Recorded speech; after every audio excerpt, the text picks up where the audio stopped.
Job 6-ാം അധ്യായം. ജോബിൻ്റെ മറുപടി. ജോബ് പറഞ്ഞു, എൻ്റെ കഷ്ടതകൾ തൂക്കി നോക്കിയിരുന്നെങ്കിൽ, എൻ്റെ അനർത്ഥങ്ങൾ തുലാസിൽ വച്ചിരുന്നെങ്കിൽ, അവ കടൽ തീരത്തെ മണലിനേക്കാൾ ഭാരമേറിയതായിരിക്കും. അതിനാൽ എൻ്റെ വാക്കുകൾ വിവേകശൂന്യമായിപ്പോയി. സർവശക്തൻ്റെ അസ്ത്രങ്ങൾ എന്നിൽ തറച്ചിരിക്കുന്നു. എൻ്റെ ജീവൻ അവയുടെ വിഷം പാനം ചെയ്യുന്നു. ദൈവത്തിൻ്റെ ഭീകരതകൾ എനിക്കെതിരായി അണിനിരന്നിരിക്കുന്നു. തിന്നാൻ പുല്ലുള്ളപ്പോൾ കാട്ടുകഴുത കരയുമോ? തീറ്റി മുമ്പിലുള്ളപ്പോൾ കാള മുക്കിറിയിടുമോ? രുചിയില്ലാത്തത് ഉപ്പ് ചേർക്കാതെ തിന്നാനാകുമോ?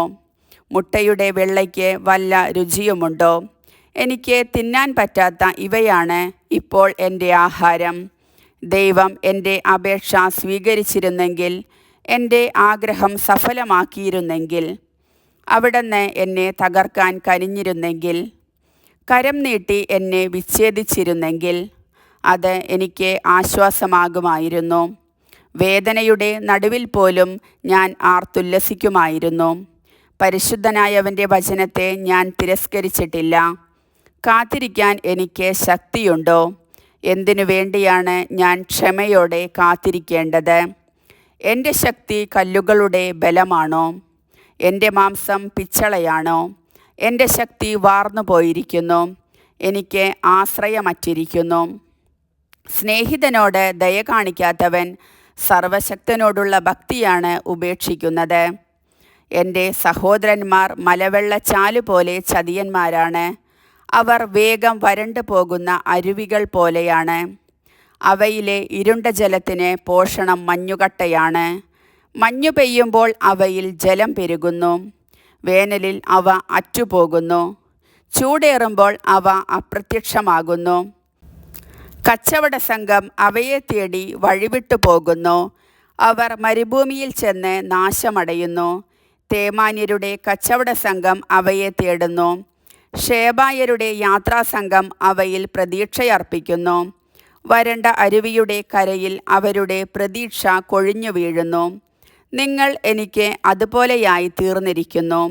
എൻ്റെ വിപത്തു കണ്ട് നിങ്ങൾ ഭയപ്പെടുന്നു. എനിക്കൊരു സമ്മാനം നൽകാനോ നിങ്ങളുടെ ധനത്തിൽ നിന്ന് എനിക്കു വേണ്ടി കോഴ കൊടുക്കാനോ ഞാൻ ആവശ്യപ്പെട്ടോ? ശത്രുകരങ്ങളിൽ നിന്ന് എന്നെ രക്ഷിക്കാനോ മർദ്ദകരിൽ നിന്ന് എന്നെ മോചിക്കാനോ ഞാൻ അഭ്യർത്ഥിച്ചോ? ഉപദേശിച്ചു കൊള്ളുക, ഞാൻ നിശബ്ദം കേൾക്കാം. ഞാൻ എന്തു തെറ്റു ചെയ്തുവെന്ന് മനസ്സിലാക്കി തരുക. ആത്മാർത്ഥമായ വാക്കുകൾ സ്വീകാര്യമാണ്. എന്നാൽ നിങ്ങളുടെ ശാസനയ്ക്ക് അടിസ്ഥാനമെന്ത്?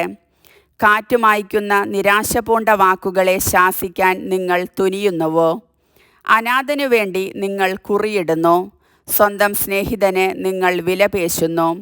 എന്നാൽ ഇപ്പോൾ എന്നെ കരുണാപൂർവം നോക്കുക. നിങ്ങളോട് ഞാൻ കള്ളം പറയുകയില്ല. നിൽക്കണേ, എന്നോട് നീതി കാട്ടണേ. എൻ്റെ ന്യായവാദം കേട്ടില്ലല്ലോ. ഞാൻ പറഞ്ഞത് തെറ്റായിരുന്നോ? വിപത്തുകൾ വിവേചിച്ചറിയാൻ എനിക്ക് കഴിവില്ലേ? കർത്താവിൻ്റെ വചനം.